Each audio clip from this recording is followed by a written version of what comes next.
Bonsoir docteur.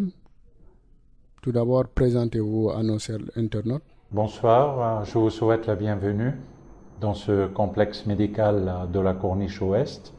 Je suis docteur Jihad Jaffar, je suis cardiologue libéral installé dans ce complexe médical depuis plusieurs années. Je pratique donc la cardiologie médicale qui consiste à faire les différentes explorations fonctionnelles nécessaires en cardiologie. Merci pour cette présentation. Je rappelle que le sujet de l'interview porte sur la mort subite. Docteur, qu'est-ce que la mort subite? La mort subite, en fait, c'est une mort naturelle qui survient d'une manière subite, comme le dit son nom, en un délai de temps très court, et la personne donc décède dans les heures qui suivent. La mort subite pose un problème médico-légal, parce qu'il faut savoir, est-ce que cette mort subite est survenue chez un individu apparemment sain ou chez un individu qui a des pathologies sous-jacentes qui sont le plus souvent méconnues et qui peuvent provoquer cette mort subite. Donc l'investigation médico-légale et juridique est très importante quand il s'agit d'une mort subite qui survient chez un individu. Évidemment, le sujet est très vaste parce que c'est une mort qui peut survenir dans des circonstances diverses et dans des pathologies très variées. On note plusieurs facteurs de risque dans la mort subite. Tout d'abord, elle est fréquente avec l'âge. Elle est plus fréquente chez l'homme que chez la femme. Elle est fréquente chez les gens qui sont souvent stressés, qui ont des postes de responsabilité importants. Ou bien aussi chez les gens très démunis. Les gens qui ont des problèmes et qui sont des SDF. On note aussi la fréquence de ces accidents en début de semaine, c'est-à-dire lors de la reprise du travail, un lundi matin. Ça survient beaucoup plus en hiver qu'en été. Donc c'est des facteurs de risque multiples qui favorisent la survenue de la mort subite. En cardiologie, qui est l'une des principales causes de la mort subite, on note à peu près 40 à 70% de causes cardiovasculaires dans la mort subite. Ces causes sont multiples. On peut parler de la maladie coronaire, c'est-à-dire la présence de plaques d'athérome au niveau des artères du cœur qui peuvent rétrécir le calibre de ces artères et finir même par les obstruer et causer un infarctus du myocarde qui peut être donc un infarctus à large territoire pouvant entraîner une défaillance cardiaque immédiate et aboutir à la mort. Autre que la maladie coronaire, nous notons les troubles de rythme cardiaque. Les troubles sont fréquents, tels que la tachycardie ventriculaire, la fibrillation ventriculaire, torsade de pointe. Ce sont des troubles de rythme qui surviennent d'une manière brutale et qui rapidement causent une défaillance cardiaque et entraînent la mort subite. On cite aussi les cardiomyopathies, qui sont des anomalies au niveau du muscle cardiaque. On peut avoir un cœur gros, hypertrophié, et avec parfois une obstruction du passage du sang entre le ventricule gauche et l'aorte. Ça peut être aussi une des causes des morts subites. Donc, en cardiologie, les causes sont diverses. On parle aussi de l'obésité. Un excès de poids est un facteur péjoratif. On parle aussi de la malnutrition. Quelqu'un qui est dénutri, qui est affaibli, aussi c'est un facteur favorisant pour des accidents brutaux qui peuvent entraîner la mort subite. Outre les maladies cardiovasculaires qui sont assez fréquentes, on peut citer les maladies pleuropulmonaires. On peut citer aussi les maladies gynéco-obstétricales. Par exemple, un avortement qui se déclenche spontané peut entraîner une mort subite. Une éclampsie chez une personne hypertendue en état de grossesse peut aussi se compliquer par une mort subite. Il y a diverses causes donc gynécologiques. En plus, on peut parler des causes pédiatriques. Chez les bébés, les petits-enfants qui ont des malformations diverses peuvent avoir aussi la mort subite. On peut avoir des causes endocriniennes.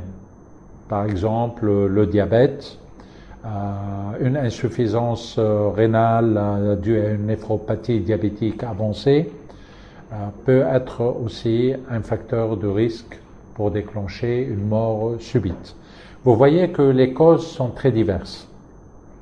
Il y a aussi les causes neurologiques qui sont une cause importante, telles que les accidents vasculaires cérébraux, les hémorragies cérébrales, la présence d'anévrisme, une rupture d'anévrisme brutale au niveau du cerveau peut entraîner une mort subite, des tumeurs cérébrales aussi. Donc, toutes ces différentes causes ont en point de départ une pathologie sous-jacente qui soit a été méconnue, soit elle a été connue et prise en charge par le médecin, une négligence de la part du patient dans la prise de ses médicaments, ou bien un arrêt brutal de certains médicaments peut entraîner des perturbations importantes dans la maladie et déclencher donc ces complications qui peuvent aboutir à la mort subite. Citons aussi parmi les morts subites les traumatismes. Un accident violent, un effort violent peut déclencher encore une mort subite. Autre cause, on peut parler des causes toxiques. L'empoisonnement, par exemple. Quelqu'un qui prend certains aliments et que ces aliments peuvent parfois diffuser un poison qui, ingéré au niveau de l'estomac et des intestins, peut rapidement passer au niveau du sang et entraîner donc un empoisonnement généralisé qui peut être fatal. Donc, comme vous voyez, les causes de mort subite sont très nombreuses. Elles nécessitent toujours une investigation donc médico-légale. Il faut faire une autopsie pour connaître la cause de la mort subite, pour déterminer quels sont les organes responsables de cette mort et de bien préciser donc les causes. Vous voyez parfois, on entend parler d'un footballeur sur le champ en pleine compétition peut s'écrouler et mourir sur le terrain. Oui, docteur, et c'est une mort subite aussi. Oui, docteur, les causes sont très nombreuses, comme vous venez de le rémunérer. Est-ce qu'il y a, par exemple, des signes annonciateurs qui peuvent montrer à un sujet qu'il traîne une maladie peut-être qui peut demain lui porter Ça dépend. Parfois, il y a des gens qui ont des pathologies qui se manifestent avec des symptômes et qui les poussent à aller voir un médecin. Par exemple, une personne qui a de l'hypertension artérielle peut avoir des céphalées, c'est-à-dire des maux de tête, peut avoir des vertiges, des bourdonnements d'oreilles, il peut être gêné, essoufflé quand il fait un effort. Ce sont des symptômes qui le poussent à aller consulter un médecin. Et effectivement, le médecin, à ce moment-là, il examine, il pose le diagnostic d'une hypertension et il fait un bilan en conséquence pour pouvoir évaluer tous les facteurs de risque que présente cette personne et le prendre en charge, c'est-à-dire le mettre sous traitement et assurer un suivi pour stabiliser et normaliser sa tension, et ça nécessite un contrôle médical périodique. Ça, c'est par exemple certaines maladies qui ont des manifestations symptomatiques. Mais très souvent, on a des maladies qui sont insidieuses, qui sont silencieuses, qui évoluent à bas bruit et sans qu'il y ait des symptômes apparents. On prend un peu l'exemple, par exemple, du diabète ou bien des affections, des malignes. Les tumeurs malignes, les cancers, généralement, c'est des maladies silencieuses qui ne manifestent pas de symptômes au début de la maladie. Et malheureusement, souvent, on diagnostique ces tumeurs un peu tardivement. Donc, vous voyez, les causes sont très variables. Soit des pathologies qui sont connues et pour lesquelles donc, le médecin il peut intervenir et soigner la personne et essayer de le prévenir pour éviter les complications et assurer un suivi régulier, soit on est surpris par la survenue brutale de la mort subite chez quelqu'un qui avait une pathologie qui était méconnue et qui n'était pas suivie. Alors, pour un sujet, par exemple, qui sait peut-être qu'il est atteint de l'une des pathologies dont vous avez énumérées, comment doit-il faire pour éviter les conséquences? Avant tout, évidemment, il faut qu'il consulte le médecin. Et c'est le médecin donc, qui fait un bilan pour évaluer la maladie du patient. Et en conséquence de ce bilan, il établit un traitement avec des conseils dans son mode de vie, dans son régime alimentaire, avec la prise des médicaments d'une manière donc régulière. Et c'est au médecin donc de fixer la périodicité des contrôles médicaux pour que ce patient soit bien suivi et qu'on s'assure qu'il adhère bien à son traitement et qu'il est dans un état stable. C'est par cette manière-là qu'on essaye donc de limiter les complications et de les prévenir. Docteur, il arrive par exemple soit à la maison, soit dans la rue, qu'on voit une personne qui s'écroule. Alors, pour les premières personnes qui viennent à son secours, qu'est-ce qu'ils doivent faire pour au moins La première des choses, quand quelqu'un donc fait une syncope, il perd connaissance, il est tombé par terre, il faut, la première des choses, libérer les voies aériennes. Supposons c'est quelqu'un qui est habillé avec une chemise fermée, une cravate, il faut desserrer la cravate, desserrer la chemise, libérer les voies aériennes, le mettre en décubitus dorsal en soulevant un peu la tête et évidemment le premier geste à faire c'est le massage cardiaque.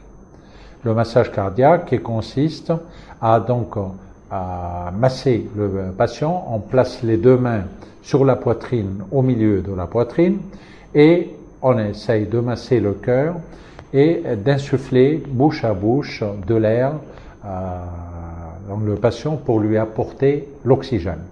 Et évidemment, il faut appeler les secours immédiatement. Il faut appeler les structures d'urgence, le SAMU, SOS médecins, les sapeurs-pompiers. Et en attendant que les secours arrivent sur place, il faut que les gens donc aient une notion quand même de secourisme et surtout de pratiquer le massage cardiaque. C'est tout ce que vous pouvez faire à domicile en attendant qu'une équipe médicale arrive pour faire la réanimation. Ça, ce n'est pas trop tard.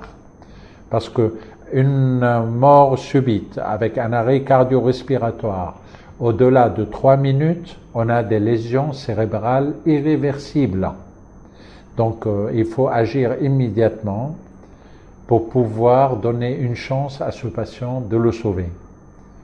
Si on a un défibrillateur sous la main et qu'on peut lui faire un choc électrique pour faire redémarrer le cœur en cas où le massage cardiaque ne marche pas. Ce serait une très bonne alternative. Mais évidemment, ça c'est les équipes médicales qui peuvent pratiquer cette réanimation. Donc, entre le temps où il s'écroule et le temps de l'aider à respirer, par exemple, combien de minutes au total peut-être il doit avoir le secours pour pouvoir s'assurer d'être en vie? Comme je vous ai dit déjà, quand quelqu'un a subi une mort subite, au bout de 3 minutes, on a des lésions cérébrales irréversibles parce qu'il y a un manque d'oxygène au niveau du cerveau, donc les cellules nerveuses souffrent et meurent. Mais on peut continuer toujours à masser jusqu'à ce que les secours arrivent. On peut masser pendant un quart d'heure, 20 minutes, une demi-heure, pour essayer de mobiliser le sang et que cette circulation puisse se faire et irriguer les différents organes. Même si le cerveau est déjà touché et il souffre par hypoxie, mais il faut continuer le massage jusqu'à ce que l'équipe arrive. Évidemment, au-delà d'une demi-heure, si l'équipe n'est pas là, en présence d'un médecin, on essaie de constater la mort, parce que ça serait trop tard. Plus l'équipe médicale arrive tôt, plus on a de chances, peut-être, de récupérer le patient. Ce qui n'est pas évident. Aux États-Unis, par exemple, c'est l'une des facteurs des causes de décès. En France également. Au Sénégal, on a vu que c'est encore plus fréquent. Et il ne se passe pas un mois qu'on annonce quelque part que quelqu'un est décédé par mort subite. Est-ce qu'on peut dire que c'est pas une maladie ou, par exemple, c'est pas quelque chose qui peut soit toucher un pauvre ou un riche? Donc, c'est une maladie, c'est quelque chose qui peut arriver à n'importe qui. Bien sûr, ça c'est un accident qui peut arriver à n'importe qui.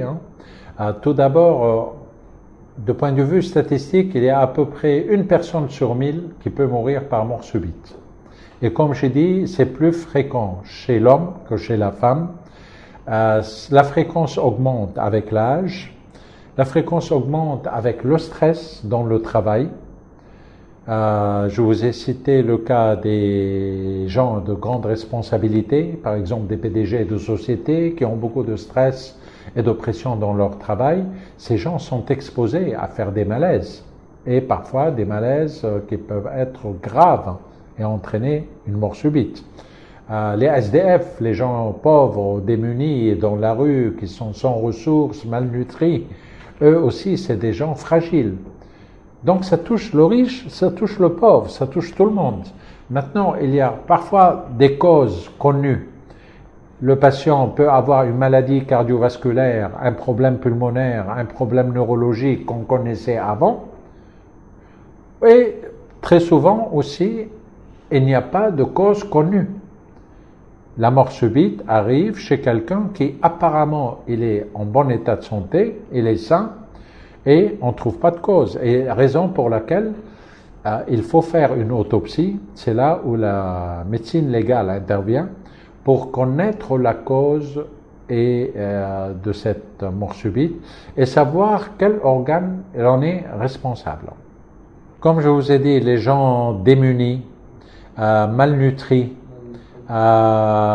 stressés, ils sont sans travail,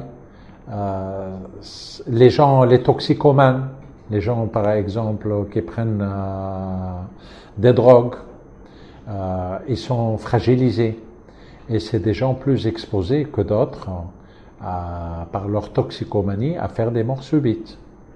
L'autre catégorie de gens, c'est les PDG de sociétés, qui travaillent beaucoup, qui se surmènent. Le surmenage est toujours une source qui prédispose à des accidents, principalement cardiovasculaires, et le stress est un facteur très important. À part ces deux grandes catégories, on a le facteur héréditaire, bien sûr, qui peut intervenir. On sait qu'il y a des familles où c'est un peu fréquent qu'il y ait des morts subites dans la famille. On ne sait pas trop pourquoi. Peut-être il y a un facteur génétique, héréditaire, qui peut expliquer cette survenue de mort subite. Voilà. Donc c'est très difficile de prévoir si quelqu'un va faire une mort subite ou non. Parce que le plus souvent, ça arrive d'une manière accidentelle, d'une manière brutale et qui surprend tout le monde. Et la personne concernée et l'entourage. Maintenant, quand il y a des pathologies sous-jacentes, comme je l'avais dit tout à l'heure, on peut traiter ces pathologies pour stabiliser la personne, pour éviter les complications ultérieures et pour mieux prévenir ces complications et réduire le risque autant qu'on peut. Or, vous savez, le risque zéro n'existe pas partout. Et au Sénégal, avez-vous une statistique de personnes On n'a pas dans les archives vraiment des statistiques. Pour cela, peut-être il faut s'adresser au département de médecine légale, qui, eux, avec les autopsies qui ont été faites dans les hôpitaux, peuvent peut-être vous fournir des renseignements à ce sujet. Mais on n'a pas, nous les médecins, on n'a pas une idée précise sur les statistiques. Ok, c'est la fin. Je vous remercie pour votre interview. C'est nous qui vous remercions. remercions. J'ai un mot à dire, surtout je conseille les gens qu'ils essayent toujours de faire un bilan de santé. C'est très important parce qu'un bilan de santé chez quelqu'un qui est apparemment sain, qui ne manifeste pas des maladies apparentes, ce serait bon de faire un bilan parce que très souvent on découvre des pathologies sous-jacentes et ça nous permet donc d'avoir un diagnostic précoce, de pouvoir prendre en charge le patient, de traiter les différentes anomalies qu'il peut présenter sur le plan métabolique, sur le plan cardiovasculaire ou autre, et de pouvoir donc le traiter, le stabiliser, éviter des complications qui peuvent survenir ultérieurement. Donc je conseille vivement à quelqu'un, à toute personne, de faire un bilan, surtout aux alentours de l'âge de 40 ans. D'autant plus que s'il y a dans la famille un facteur héréditaire, des gens qui ont de l'hypertension, qui ont des diabètes, antécédents de cancer ou bien de tumeurs cérébrales, ou tout autre accident qui est survenu dans la famille et dans l'entourage, ce serait toujours bon d'aller faire un bilan de santé. C'est le meilleur moyen de prévenir, de découvrir les pathologies et de pouvoir les traiter avant que des accidents graves surviennent et qui peuvent être vraiment fatals. Je vous Voilà. remercie. Je vous remercie.